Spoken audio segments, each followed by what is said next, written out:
This is a desperate, deadly situation, and there's somebody you can blame. The IDF kills four more journalists during a strike on a Gaza hospital. There have been conflicts, folks, violent ones, where this number of journalists, I mean, how come all the journalists keep getting in the way of bombs? Isn't that interesting? It almost makes you think they're being targeted. Let's go to the AP, Reuters, Al Jazeera, too. Journalists killed alongside 16 others in Israeli strike on hospital in Gaza. It was as if they were saying, okay, well, this is a hospital. They wouldn't dare do it again. So at least we're somewhat safe here, right? Nope. And there he is. Four journalists covering the war in Gaza, among 19 killed in a strike at a hospital, including paramedics at the scene responding to a prior hospital blast. You see, that's one of the worst terrorism ploys we've seen. And we've even seen it with officers in uniform, Dallas, other places. Someone makes sure there's this initial incident, a threat, a crime. And when they rush to the scene, bam. I don't know what happened here. I can just tell you what it looks like and give you more details. The journalists killed included Mariam Abu Daga, freelancer for the Associated Press and other outlets. Mohammed Salama worked for Qatar-based broadcaster Al Jazeera. Moaz Abu Taha, freelance journalist who worked with several news organizations, including occasionally contributing to Reuters. And Ahmed Abu Aziz, cameraman Hussam Al-Masri, a Reuters contractor, was killed near a live broadcasting position operated by Reuters on an upper floor just below the roof of the hospital in Khan Yunis. That was in an initial strike, according to Palestinian health officials. So do you see what I mean by it almost seems targeted? We hear so much about how the IDF is incredibly sophisticated, pound for pound, perhaps the most sophisticated in the world. They can do things with precision that most countries and militaries can only dream about. And maybe you haven't even dreamt up some of what they can do. But these mistakes keep happening. Officials and witnesses said that other journalists, rescue workers, and medics were killed in a second blast. Israel's argued in the past that struck medical facilities and hospital compounds in Gaza because Hamas routinely uses them for military purposes. So that gives you the right to bomb everybody there, huh? I thought you were so sophisticated. You could have pagers on people blow up when you said, bam. I mean, you know everything. Hamas has denied these claims. Mohammed Sakar, Gaza health official at Nasser Hospital, said the first of the two strikes hit one of the upper floors of a hospital building used for surgeries. Precision. Second strike came several minutes later, he said. We're trying to preserve this hospital. Mr. Sakar said, if the Israelis think there's been any violation here, they should talk to us. We can solve the problem, he added. Instead, they're bombing.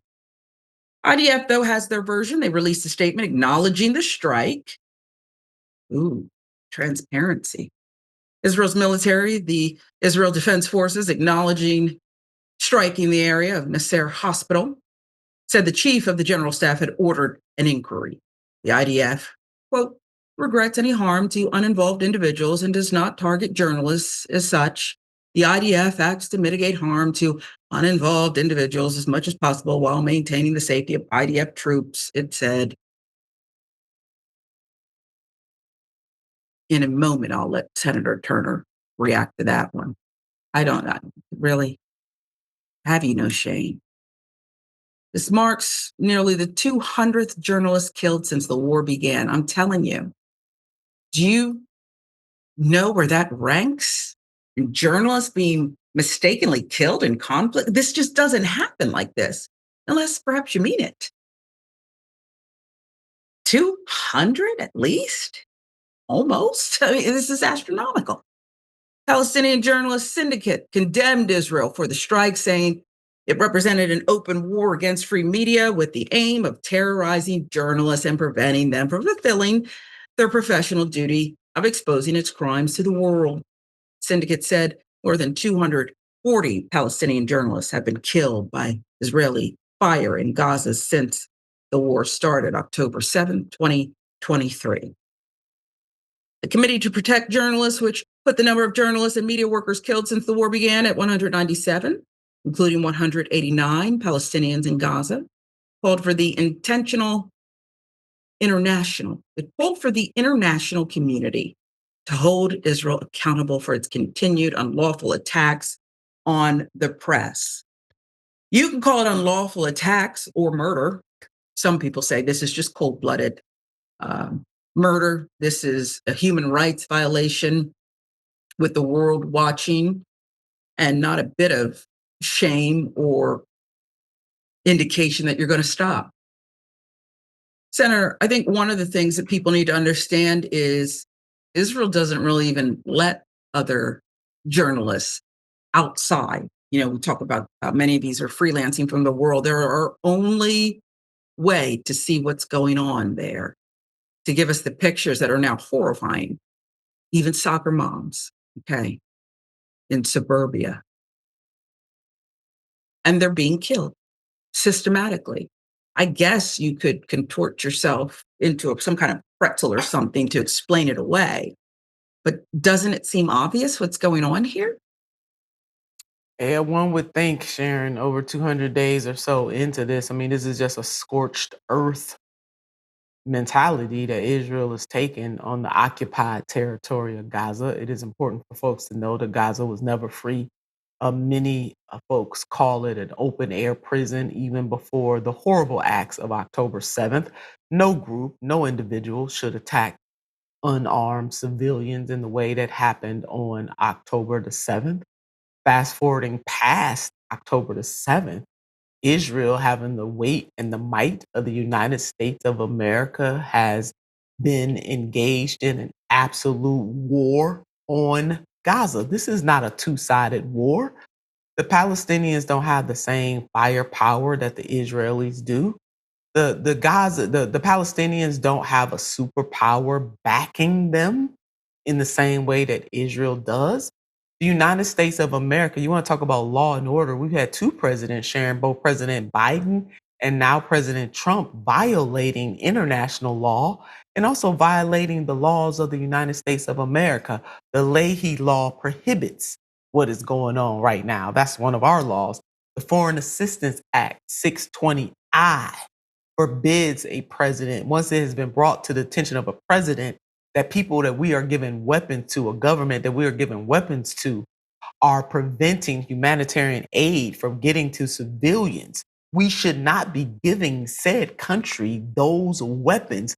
We fund Israel to the tune of over $3 billion every single year. And that doesn't count how much money they've gotten on top of that over the last 2 years.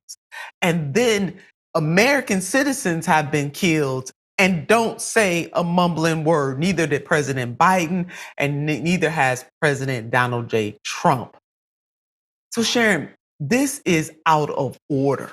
And we have more and more international organizations standing up now, clear from October 7th to this point. I get October 7th, October 8th, 9th, 10th, kind of, sort of, I get all that.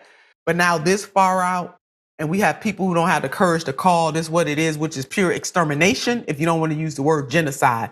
But this is a genocide. It is cruel and unusual punishment, and it is a violation of domestic law, our laws, and also international law, and especially a travesty when journalists who are supposed to be the arbiters that would allow people around the world to peek in to see what's really happening.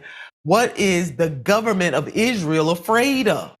That they got the gun down and then apologize later. Journalists who are only trying to report to the world what is happening in that country. Yeah. And the apology was weak at best. Weak. You can have that. Skip it. I don't know what you're doing here. And you said lack of courage, Senator, perhaps lack of incentive. Okay. There are many who believe Congress has been captured. Oh, They're absolutely. both sides. They're Yes. not going to tell the truth. They're not going to put a spotlight on it No, because they've been captured. And that's I'm right. going to give you the last word on this. I can't take it. I'm a mother, even if I'm not. To see these bloated bellies and the famine, besides the bombing, just the painful, horrific, generational death. I ca- I can't stomach it. But even if you lack, I'll say, moral clarity on that and which side you belong on, can you make the case that this isn't making anybody safe? It's actually making us less safe.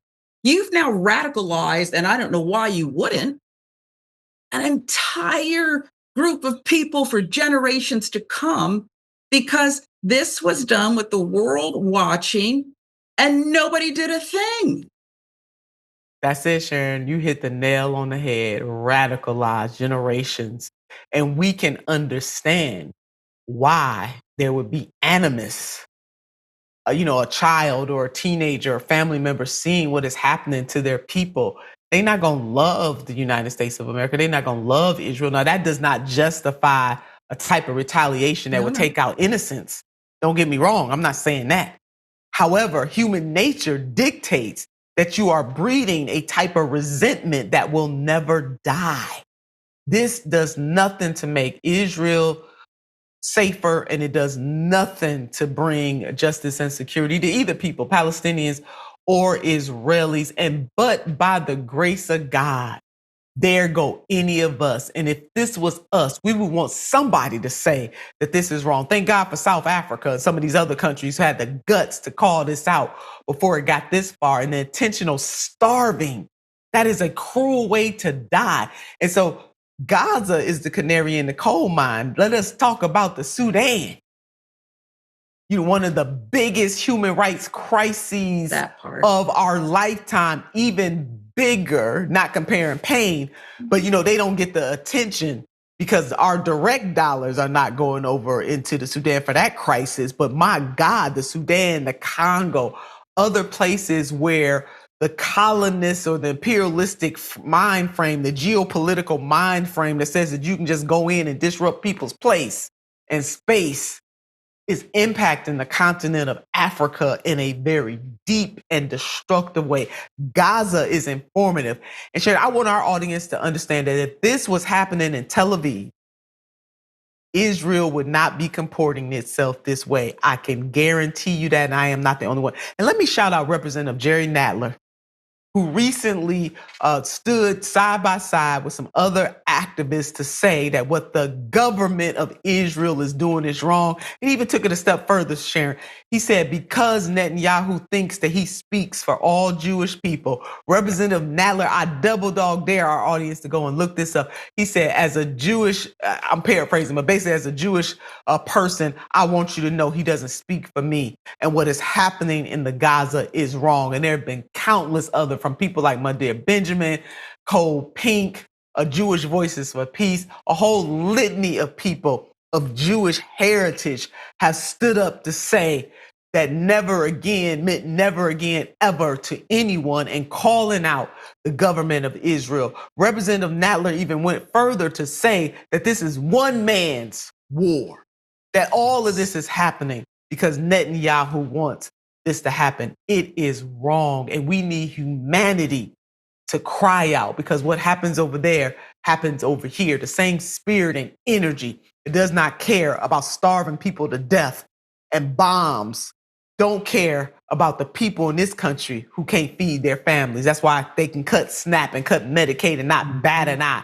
It's the same type of energy, Sharon, the same type of energy that won't call out what is happening in the Gaza at this point, on this day, is the same energy that sits idly by and allow working class people in this country to suffer.